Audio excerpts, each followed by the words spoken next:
is with the Queen Bee. And raccoons? You got a raccoon story today? I do, and you know what? It's perfect. And after I go with the story, I'm going to actually add a little story that actually might make this funnier. So apparently, raccoons cannot get enough of Paul Brown Stadium. So for the second year in a row, a raccoon was actually found scurrying around the stands during a Bengals game. But this isn't just some rehash, though. It is a story at heart about evolution. So whereas last year the Bengals fans were trying to catch the little critter barehanded, this year they and a Bud Light vendor learned from the mistake that required a rabies vaccination and used tools to catch their prey. So I'm excited to see what they do next year. The only time I've seen my lab jump over my 5-foot fence was when raccoons were eating her dog food, and she went after them. I've got my own raccoon story. Yeah, exactly. Well, last week I was walking around Santa Monica, and you think, yeah, Santa Monica at night, safe, whatever. So I'm taking a walk, and all of a sudden I see this raccoon, and it's like 5 feet in front of me, and it just sees me and starts staring me down, really angry. And all I'm thinking is, oh, crap, I got to get out of here. I literally bowed down right to the raccoon and ran like 5 blocks in the other direction, looking back, making sure this raccoon was not following me. It's creepy. Because this thing was so angry, I thought it was going to attack me. Yeah, so apparently you're not safe anywhere. No, I know. We talking about the Jets today? The Jets, Jets?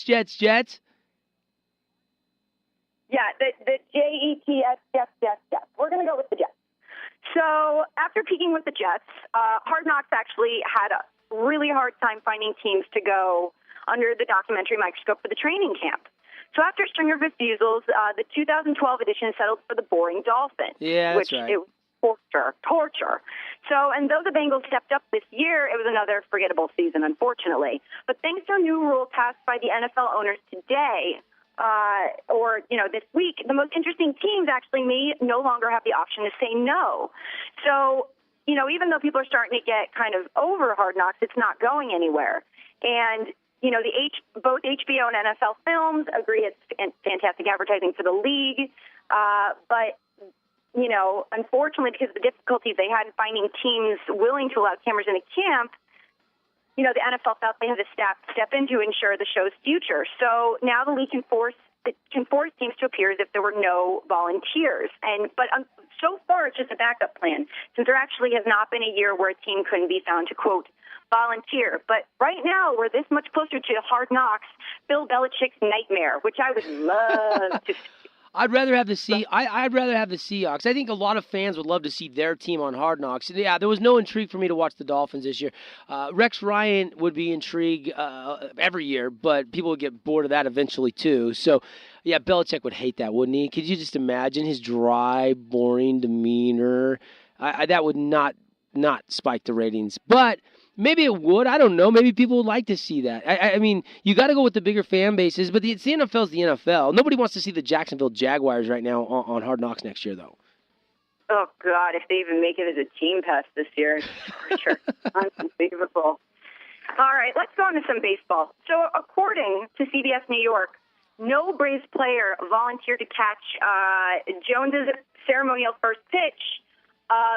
Chipper Jones, of course, his ceremonial first pitch before Game 1 of the NLDS, because Jones had previously picked the Dodgers to win the series.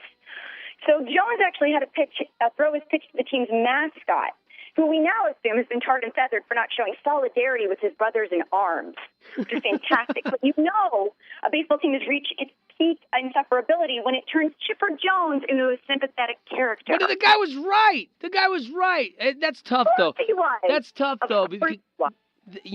Kershaw on the rest, the Dodgers advance. The guy's got to have an opinion, and his teammates obviously would have loved him, picked him, but they didn't. I don't got a problem with this. Thanks to the mascot. The mascot stepped up in a clutch situation. Give him some props. The thankless job of a mascot. Thankless job Not of just a an entertainer. He's a part-time catcher. Well, when no one else will do it, I guess you got to step in and do all the hard job, don't you? Hey, what's going on with Matt Schaub? We got any Matt Schaub news today? Pick 6 burger, pick 6 toppings. I mean, Matt Schaub's been getting killed this week. You know what? I actually feel bad for this guy right now because angry Houston Texans fans actually accosted him at his home. The beleaguered quarterback, who has been having much trouble on the field as of late, he expects fans to be booing him, burning his jersey. That's what's been going on. But now fans are actually going to his home to yell at him, bother his family, and take pictures. Like, sit in his driveway and start yelling at him how much he sucks. Oh, jeez. I feel bad for this guy. I would expect it from, other teams in the division when Houston's on the road, heckling and stuff. But this is your own guy. I don't think you're helping the situation. Shame on Houston fans. This is stupid, for lack of a better term. I hate to see this. And Matt Schaub's not playing well right now. Kubiak, I guess I'll start Matt Schaub again this week. He gives us the best chance to win. Well, he's giving other teams a chance to win, too. He's got one more week, Rach. If he doesn't play well this week, it's only going to get worse, and they're going to have no choice but to put in TJ Yates. I don't think Schaub's got as bad as Alden Smith right now. They keep stacking up on Alden Smith, though. The 49ers going to stick with this guy, you think? You know what? I don't know. His legal troubles are just getting worse and worse and worse. Originally, they were dealing with, he's on leave for substance abuse problems. But now they're like, the district attorney's office in Santa Clara has actually filed 3 felony weapons charges against Smith. So the charges, in case, people haven't been following the story, they spring from a June 2002 house party that Smith actually hosted, in which he was stabbed and 2 people were shot. So Smith and teammate Nolly Walker have already been hit with 2 civil lawsuits stemming from the party. And neither suit alleges that Smith or Walker fired the shot, but though, at least in one of the lawsuits, it accuses Smith of firing weapons and owning illegal firearms. So the thing about this is he entered an inpatient rehab 2 weeks ago, a few days after he slapped his second DUI since, January of 2012. And he's expected to turn himself in gun charges later this month. But the question is, are the 49ers actually going to keep this guy with all these problems? Hey, we'll see. I think they should stick by him. I mean, he's a young kid. He's made some mistakes. I mean, even if he gets a year or 2, I think the maximum penalties for what he's being charged with is 5 years, if I'm not mistaken. I really think the Niners are going to stick by this kid because somebody else is going to give him a chance and pick him up if they let him go. Yeah, I agree, but I mean, this is right now just a wait and see because it's a lot of things all at once. And you know what? It's really unfortunate for him. Obviously, none of us really know what happened, but he got stabbed at this party as well. It's not like he walked out unscathed. It's an interesting story. We'll see what awaits Alden Smith. All right, Rach, we got one more story, and then we got to get to Buzz Time Trivia before we run out of time. What is our final story of the day here during the Buzz? All right, we're going to do an Arizona Diamondbacks story because this story honestly just made me shake my head. So, the Arizona Diamondbacks didn't have the best season. They finished with a record 81-81. But that disappointment seems to have filled general manager Kevin Towers with this impotent rage that he just seems to be going on and on about. But Towers isn't upset about his players not performing well enough to get his team to the playoffs. No. He's angry because his pitchers didn't respond to perceived slights throughout the year by intentionally hitting opposing batters. And Kevin Towers isn't going to stand for that kind of softness anymore, apparently. So he took to the radio to air his grievances, and his quotes are pretty astounding. Basically, he comes off like every awful high school baseball coach anybody has ever met. So in a quote from a transcript, he's talking about a game against the Dodgers in which the Dodgers smashed 6 home runs and were seen having some fun with the bananas in the dugout. He says, I was sitting behind home plate that game, and when I'm in vision of stuffing bananas down their throat, I felt like we were a punching bag. Literally, if I would have had a carton of baseballs, I would have fired them into the dugout from where I was sitting behind home. Whoa. So not only that, but he actually continued. I actually have the full story on my Twitter, ESPN The Buzz. So if you want to see the full story and the, continuously more ridiculous and ridiculous comments that he made during this, just check that out because this is only the beginning. The Buzz with the Queen Bee here on ESPN 106. Good job, Rach. We're not done yet. When we come back, Buzz Time Trivia, what's our topic today? It's just all about football, man. All about football. I love it. All about football. We'll start taking your phone calls, 673-9398. We got some prizes up for grabs, including I'll give you a chance to win some NHRA drag racing tickets, 673-9398. We'll play Buzz Time Trivia after this quick timeout on the Devin Dixon Show. Team D Auto Sales has great deals. That'll move the chains. Team D Auto Sales has a great selection. That'll move the chains. Team D Auto Sales has great prices. That will definitely move the chains. Hey, you always don't have to say that'll move the chains. But I have ADD. Huh? Advanced deal disorder. Well, no matter what disorder you have, we have a guaranteed finance program with the right car and the right price. That'll definitely move the chains into the red zone. Now you're getting it. Team D Auto Sales, 488 East St. George Boulevard. Across from Cafe Rio. Yeah!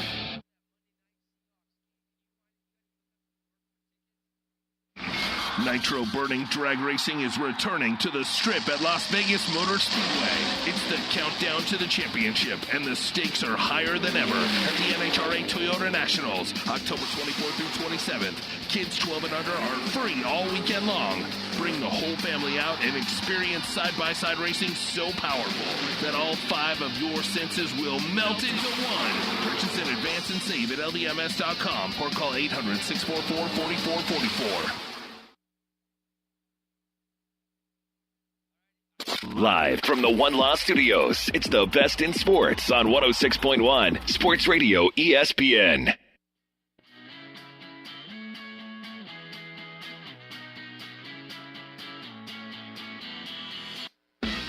Welcome back, Buzz Time Trivia, and it's 4:55 on a Throwdown Thursday. And Dustin, our first contestant, as we bring in the Queen Bee and Rach. What's our first question of the day? All right, here we go. Who is the youngest player ever inducted into the NFL Hall of Fame? I know this. I have his football card. Dustin? It's like multiple choice? Crap. You know we don't roll that way with the Queen Bee. That makes it way too easy. I'll give you a clue. Can I give a clue? Give him a clue if you shall so are inclined. He played for one of the teams playing in tonight's Thursday night game. Lawrence Taylor. No, wrong team. Gale Sayers. Gale Sayers, yep. Gale Sayers, okay. Thanks for the phone call, buddy. 673-9398. You want to take on the Queen Bee? 673-9398. We're only going to have time for 3 or 4 calls today. That was a tough question, but attainable. Not unreasonable. Not at all. Let's go back to the phone lines. How are you today? Oh, turn your radio down. Getting a little feedback there. Thank you. All right, here's your question. All right, what former Big Ten running back is the current NCAA Division 1A career rushing leader? Sorry, I couldn't hear you that good. Yeah, turn your radio down. That'll help. Okay. And listen through the phone. All right, here we go. What former Big Ten running back is the current NCAA Division 1A career rushing leader? What current running back is the career NCAA leader? Current NCAA career rushing leader. Former Big Ten running back. Big Ten. Don't badger me. Ooh. And he's in the NFL, right? He's NCAA. He was in the league. He's not currently. Okay. You're talking about, Take a guess. 30 seconds. Play for Detroit Lions. I can't remember his name right. No, I don't think you're going to get it. He didn't play for the Lions. Is it the Badger? Am I right? Ron Dane. Ron Dane. Yeah, he was a Badger. He was. That's who I was thinking of. 673-9398 if you want to take on. She's tough today. Listeners are 0 for 2. It's Buzz Time Trivia here on Sports Radio. I think this one they can get. You think? Uh-oh. She's baiting you, folks. Let's go to the phone lines. How you doing? Right. All right, here's your question. All right, turn down your radio. All right, here we go. Name that university that on January 4th, 1999, won the first BCS championship game. USC? No, I like that effort, though. No, Tennessee. 0 for 3. I got these tickets to NHRA. We got time for one more contestant. 673-9398. Buzz Time Trivia Stump Fest here on the Devin Dixon Show. Let's go back to the phone lines and let's bring in our next contestant. How are you today? You're our last chance. Here we go. Okay. Okay, ready? All right, here we go. So the Atlanta Falcons used the 19th pick in the 92 draft to select running back Tony Smith from Southern Mississippi. They acquired this pick by trading what player? And it's a very, very famous player. Jonathan McNabb? I don't know. He's also from Southern Mississippi, if that helps. I have no idea who this is, so I'm not even going to guess. Favre. It was Brett Favre. Oh, wow. Southern Mississippi. That should have helped you there. We got to get it out to Sports Center. Rachel, great job as always. This is The Buzz on Sports Radio 106.1.